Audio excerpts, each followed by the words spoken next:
Brendan Sorsby gambled on college football while playing college football. But after what I'm reading, I think Brendan Sorsby is going to play college football again. This is the Dose Grande Squad. You're talking ball with the Big 12 squad.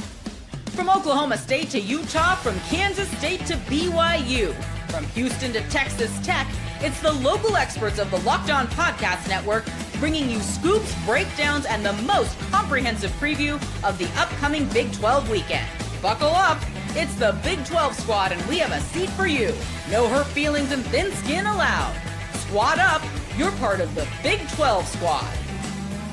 Happy Thursday, everybody. Welcome to the Dose Grande Squad. Jake Hatch of Locked On Cougars, talking all things BYU, Cody Stovall, Locked On Oklahoma State, and a few others trickling in over the course of our next half hour together. Drake Toll with you of Locked On Big 12. Thanks for making our shows your first listen every single day. Though we are small today, we are mighty. You get the right three together, and magic can happen. That's written somewhere in the stars. Guys, ask Austin Collie about that at BYU. That's good. That's good. Look, this Brendan Sorsby deal has been at the top of the Big 12. I know you guys have studied up on it a bit, and the update this week about his injunction and a mental health side of the injunction is unstoppable force versus immovable object. We'll start there. We'll get into the major storylines of the Big 12, including both Matt Campbell and Kalani Sitake opening up to On 3 this week about their decisions to both leave and nearly leave their schools. And baseball, softball, postseason play is here. Cody Stovall, Oklahoma State is alive in all of it. If you hit subscribe, we get to keep our jobs. Here's the update. Brendan Sorsby files an injunction. High-powered legal team. Big time Jeffrey Kessler is the killer of all things NCAA. Like, he is the nightmare for the NCAA of the courtroom. And if there's one thing we know that they've been strict about, clear on, it's gambling. You gamble, you're done. And it sounds like written in this injunction that the NCAA is leaning toward Brendan Sorsby being done, that he cannot play next year. But if there's one thing the NCAA also really cares about, it's mental health. Sorsby saying that he had to gamble to fit, which is wild, but that he had to gamble to fit in Indiana. Couldn't find his niche, and it just felt right that he wouldn't be bullied and that he could finally have a place to be at IU if he bet on his team to win, that other teammates would respect. He was almost bullied into betting. Guys, the NCAA hates gambling, but they really get stuck with that whole mental health word. Hey, Drake Toll, this is the defense that Pete Rose once upon a time used. I couldn't get reinstated to baseball, and he's the all-time hits leader in Major League Baseball history. So I'm sorry, Brendan Sorsby. I love you. I understand that you're trying to find any way, any modicum of trying to find yourself and get yourself eligible to play the season for Texas Tech. I think the rules are hard and fast here, and I think ultimately he's going to be entering the NFL supplemental draft, but that's my personal opinion on that matter. Well, Hatch, but think about this. Pete Rose obviously lives in an era where, like, my dad would always be like, oh, no, Pete Rose, let him in, betting on his team to win. There's that old school mentality of, yeah. Or he would, same thing of like, my dad hears the word mental health, that pansy stuff. I'm like, okay. So there was a time 3 decades ago, where Pete Rose says mental health, and we're like, all right, pansy. Now, mental health, as it should be, is taken very seriously. You throw that word out there, it's tough to fight against. Fellas, I will take this softball you're lobbing up and say that Pete Rose deserves to be in the Hall, and Brendan Sorsby needs another year of college football, and I actually do think that we need this. Wow. The Big 12 has a perception problem. If anybody beats Texas Tech with any other quarterback running the team other than Brendan Sorsby, people are going to say, oh, look at the Big 12. They couldn't even beat Will Hammond-led Texas Tech squad, so the Big 12 is not going to be any good unless you beat a Brendan Sorsby. Do I agree with his justifications for what happened in Indiana? No, I do not. But I also don't agree with the fact that Cincinnati likely knew that stuff was happening, and they made a point to bury it. Give the dude an opportunity to play again. I don't care what the reason be. But Cody, here's the deal. All the other leagues, and they talk about the integrity of these games being sacrosanct, and that's where this kind of stems from. He bet on his own team, and yes, Drake, he's claiming he was trying to fit in at Indiana, and he was trying to find his. They were making him do it. They were bullying him into doing it 10,000 times. Yeah, that's why he's betting on Romanian basketball or whatever. This nonsense. Okay. All right, of course. But look, okay. I think Mountaineer Paul has, like I said, we'd have some characters jump in and through here. But Paul, you've been pretty clear on your on Twitter on your show about the importance of mental health. So I want to, two things here. One, I really hope Sorsby's not just using this as a shtick. It seems a little fishy. Like what a time to now bring up you were bullied into doing this. Two, again, that word is the NCAA can't push back and say, oh, it's not a mental health issue. Because when they say that, they're looking at even further lawsuits. It's definitely dicey. I think, because of the climate we live in right now, there are people that are going to abuse the system, right? Just like with anything else. Not saying that's happening here. Obviously, you have to walk the line. So tough. Yeah, things. Right. So tough. As somebody who deals with real mental health issues, that's working on their mental health issues and different things. Mine's anxiety. So it's, a little bit different. But I think it can be really tough whenever I'm used to having that kind of cast upon me. Like, some people don't really know what to believe, whether it's true or not, whether you're just kind of using it. Sure. I get that feeling like from the other side when it's not true about you, like when you really are feeling those things. And so it would probably make me pretty mad if that's exactly what somebody else was doing, especially somebody, to be honest, very privileged in the situation they were in. So I think, people make mistakes, obviously, at young ages, and I have grace for that. But, man, mental health is something that, like, I also understand on the same hand that people will kind of defer to that if they're in a sticky situation. And I think you just have to talk about both. You just have to. Both can be true, right? It's mental health is lied about, and it's also something that's very important at the same time. So just what you have to use your best judgment in each individual situation, and it'll come out in the wash. Listen here, you pretty powered hookers. I've been an Oklahoma State fan for the last 2 years. I have been suffering from mental health issues. All right. And you know what I do not have? That's stolen valor. That's stolen valor. I don't have millions of dollars in NIL. Well, he was betting dollars. I was betting 10 cents. That's right? Cody. Here's the thing.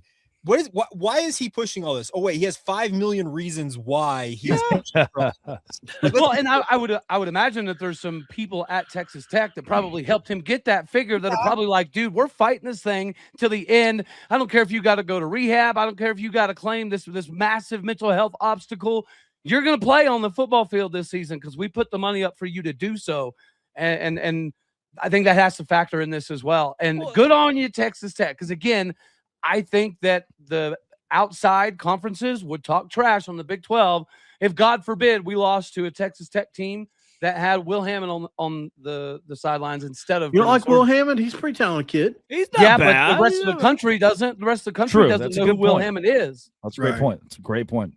I think with this, Paul's spot on. And Paul, thanks for sharing it. Again, I wouldn't call you out there if you hadn't been public about it, and somebody who's an advocate, and that people can turn to and ask questions. Nobody's better at responding to listeners, fans, people who need help than Mountaineer Paul. And so I wanted to give you a chance to talk about it, and thanks for doing so. But to close, cinch this up, 10,000 wagers, 20 bets per day, DraftKings, BetMGM, Hard Rock Bet. And he's admitted to wagers between $5 and $50 on sports such as Turkish basketball and Romanian soccer. So I, too, would be like, you know what? My brain's messed up. I got bullied into betting on Romanian soccer. I don't think this may not end well for Sorsby. Coming up, let's get into a little JT Wistrcill joining. On 3 this week, just interviewed everybody from the Big 12. Yeah, what you got, Hatch? If there's somebody that knows about Will Hammond, it's JT. Let's be real. Kyle Whittingham to Kalani Sitake to Matt Campbell, Morgan Scally all spoke to On 3 this week, and the details are damning. Locked On Big 12.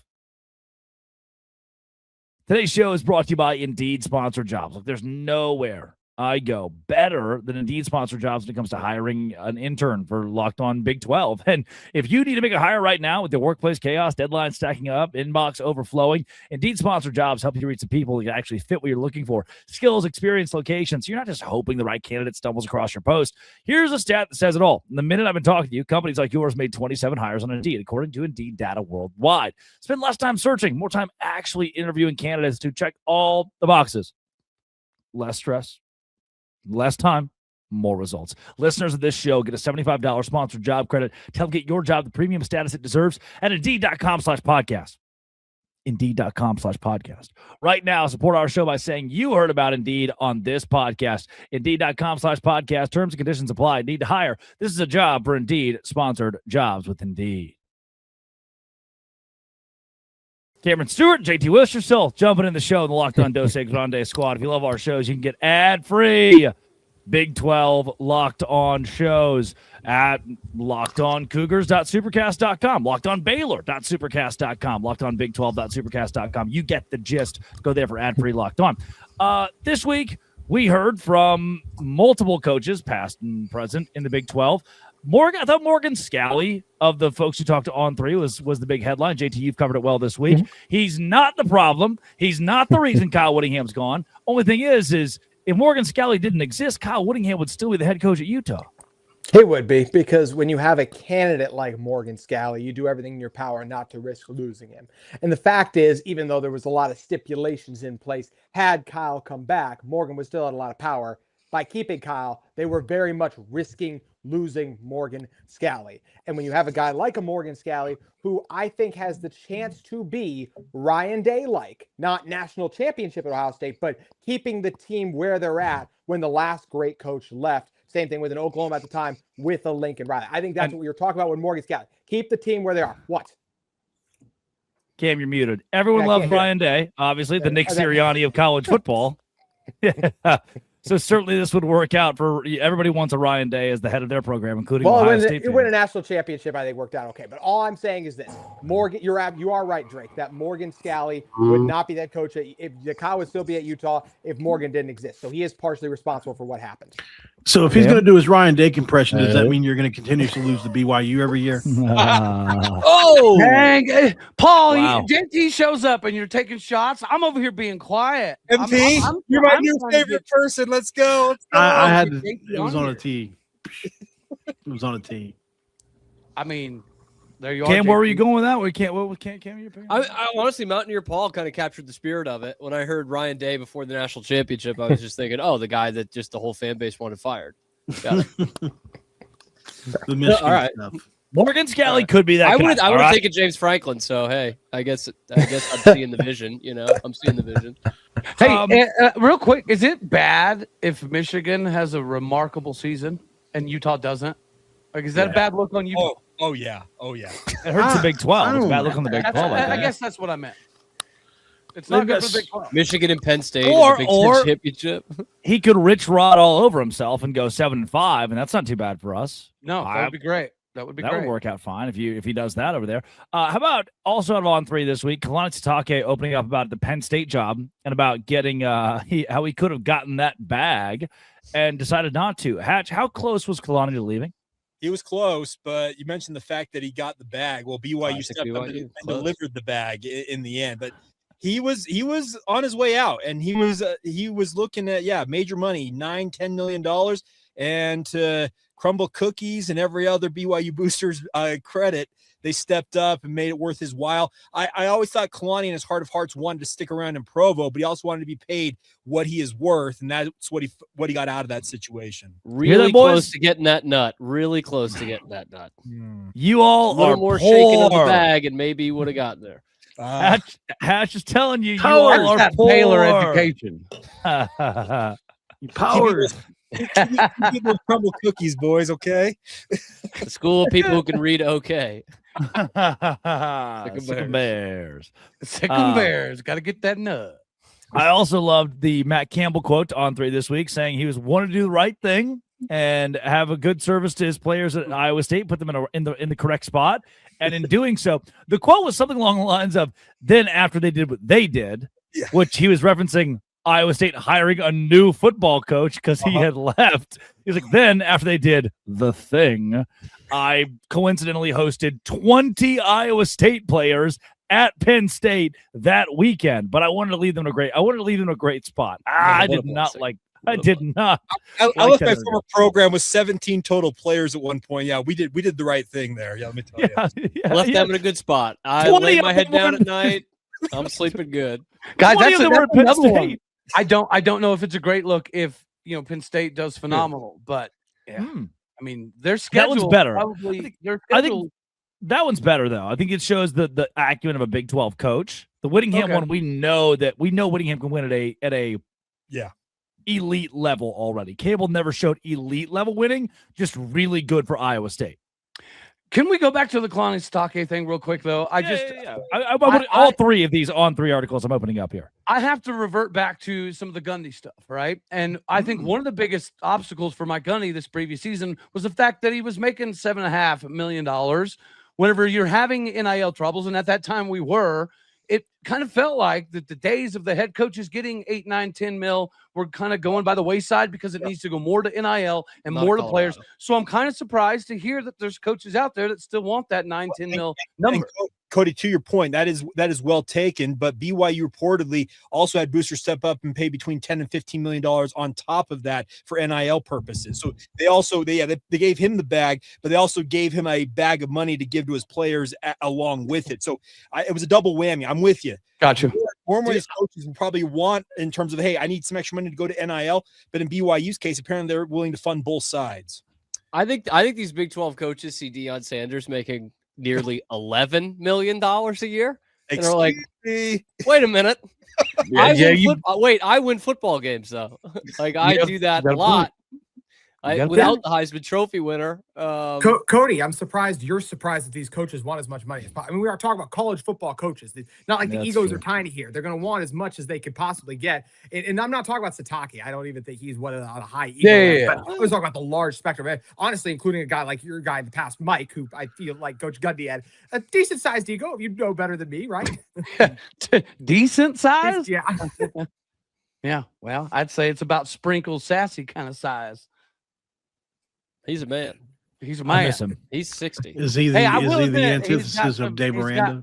If you go check out his farming. Dave Aranda's robbing a football program blind, to be fair. But you guys all Cam brings up a good point. I respect the sentiment. He does seem like a very nice guy, but he is a thief. Keep thieving. I mean, Dave Aranda is going to take $40 million from Baylor by the time it's all said. $40 million. Dave Aranda's going to outlive all these coaches, man. You won one conference title. Yeah, thanks for bringing that up, JT. Much appreciated. Dave Aranda outlasted Lincoln Riley. He outlasted Matt Gamble. He outlasted Kyle Whittingham, Mike Gundy. Yeah, pretty wild. Baylor's committed. Who's the old West Virginia guy? Neil Brown. Neely B. Yeah.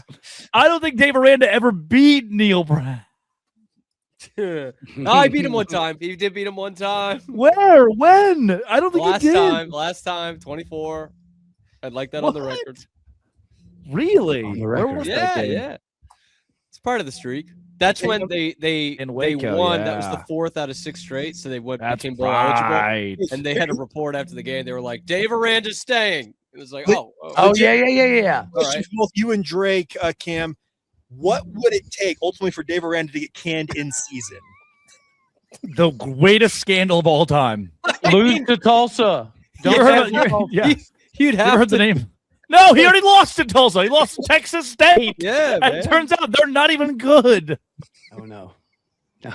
You would have to. You ever heard of Art Briles? He would have to Art Briles himself. Whoa. Geez. He'd have to have the worst scandal in Baylor athletics history, which is a player killed a guy. A player killed another player. And the coach Dave Aranda is tried to frame him as a drug. You think that's what it? Dave Aranda goes 3-9. They sit down in the room to fire him, and the Board of Regents is like, we had a player kill a player before, and you're going to fire this guy? You're really going to fire this guy? We kept Bliss until midnight. We did everything we could to keep Dave Bliss after he covered up a murder. Neil Brown. Boom, baby. There was a much funnier picture I was trying hard to find. It's of Neil Brown. He took a selfie during a workout at the gym. It's really funny. Gosh. Have you ever seen his dab video before? Sorry. No idea what the hell I'm doing. I have no idea. There he is. That's so good. This is great. Coming up, baseball, softball. Are you up yet?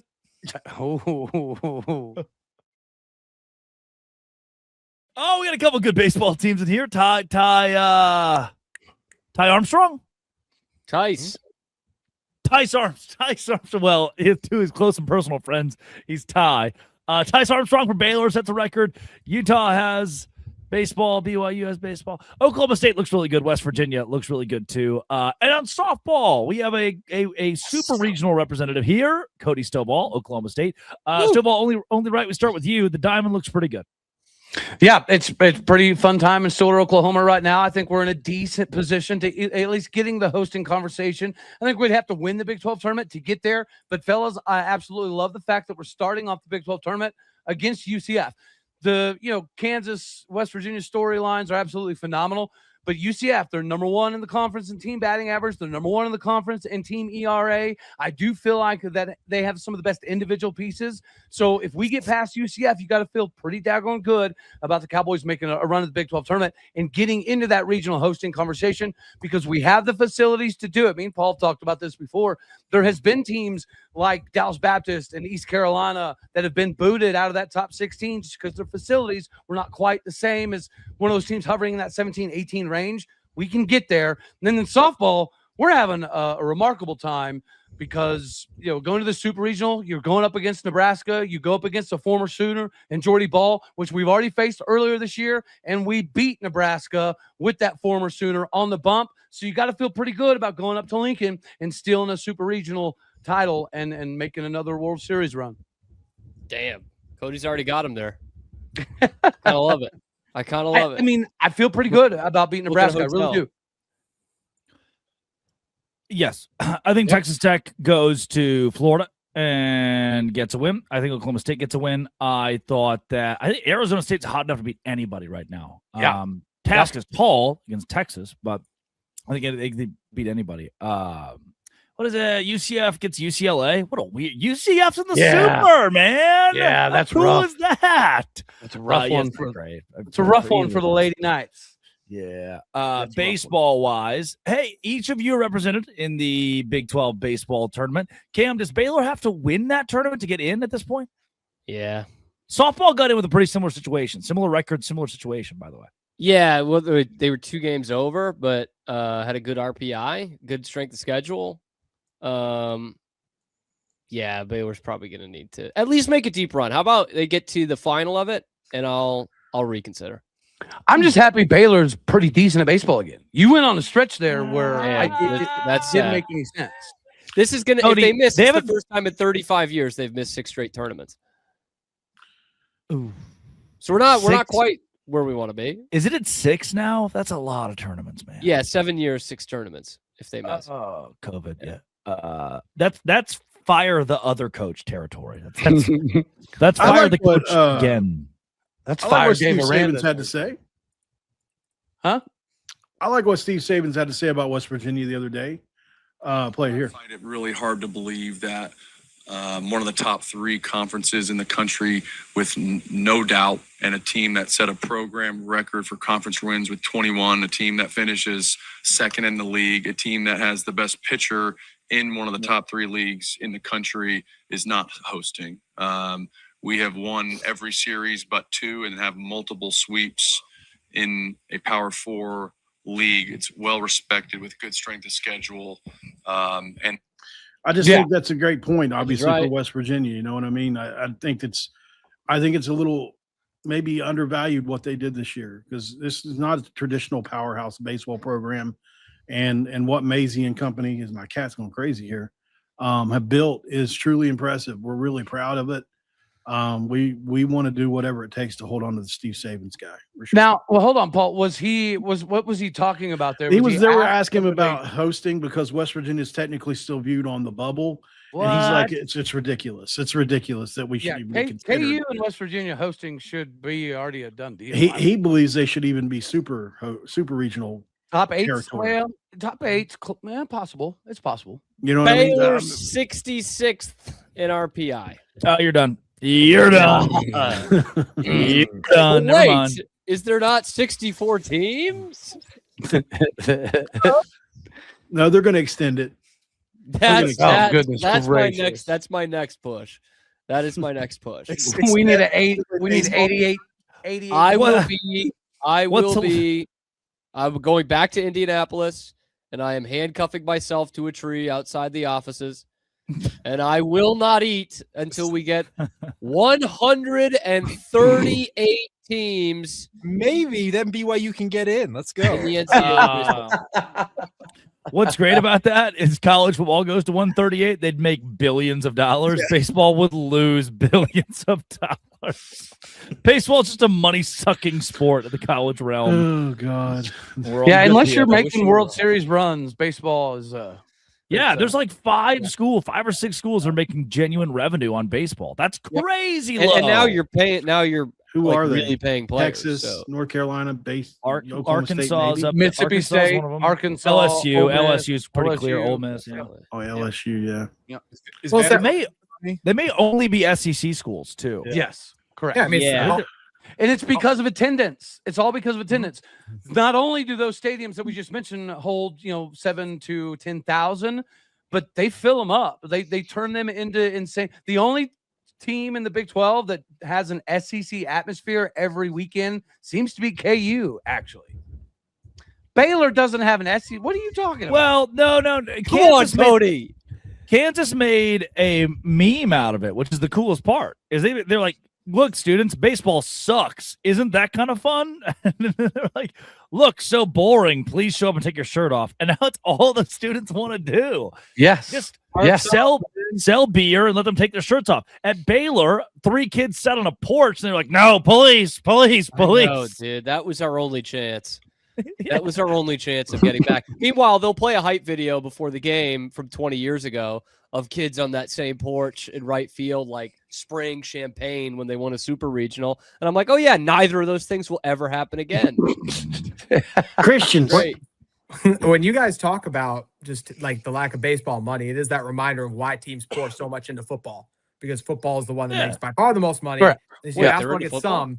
And then it's crazy to think that these other ones barely get in. You got a brand new ballpark up there in Salt Lake City, buddy. Come on now. Oh, we just built a new one. I know. I said it's a brand new ballpark. Oh, brand new. Since Derek isn't here, can I say something about Kansas baseball? Yeah. Derek, you're in our thoughts and prayers. Nothing's wrong with him. He's just not with us tonight. You guys ever play that game where That's on a roller coaster? The best 3 athletes in football, basketball, baseball from your school?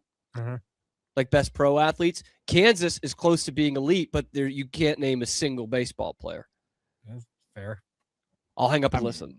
Ryan Zefferjohn? Well, I mean, if you got to count their pitcher right now, Vogel, he's going to be a first rounder. If you got to be a great pro, you got to match up to Gale Sayers and Will Chamberlain. So it's impossible. Low-key, they had Smokey Joe Wood. No, I think he's just from Kansas, but you could double check me on that. No, that's the Red alumni. Sox single season leader for wins in a season, 34. Bob Allison? Did Johnny Damon not go there? No, he started his career in Kansas City. Oh, Smokey Joe Wood of 1912 World Series. Yes. Oh, there we go. The Kansas Jayhawk. Yes. Oh, there we go. 1912. By the way, congrats, Cincinnati. Cincinnati has the best big 3 of anyone in the conference. Oh, okay. Who's their basketball guy? Off the top. Oscar Robertson. Ever heard of her? There we go. Oh, wow. Pretty good. Football would be Travis Kelce. Yep. Yes, got that one. Jason. Yep. Jason, you can argue Jason. Or Jason. Yeah, I mean, Jason's probably line love, better. Yeah, probably better. It's a tough one. Because Travis Kelce is a Mount Rushmore tight end. Yeah, Jason might be a Mount Rushmore center, right? Correct. That's a great point. Who is the baseball? As much as I'd love for it to be Kevin Youkilis, I will go with the actual greatest Jewish Major League Baseball player of all time, Sandy Koufax. Can't beat that one. Well, this has been and always will be Jake Hatch of Locked On Cougars, Mountaineer Paul of Locked On West Virginia. Low-key, very good one too. JT Westerso, Locked On Utes, Cody Stovall of Locked On Oklahoma State, and Cameron Stewart of Locked On Baylor. This is it. This has been and always will be. We'll see you next week. Locked On. Thanks for making our show your first listen every single day. The Dos Grande Squad.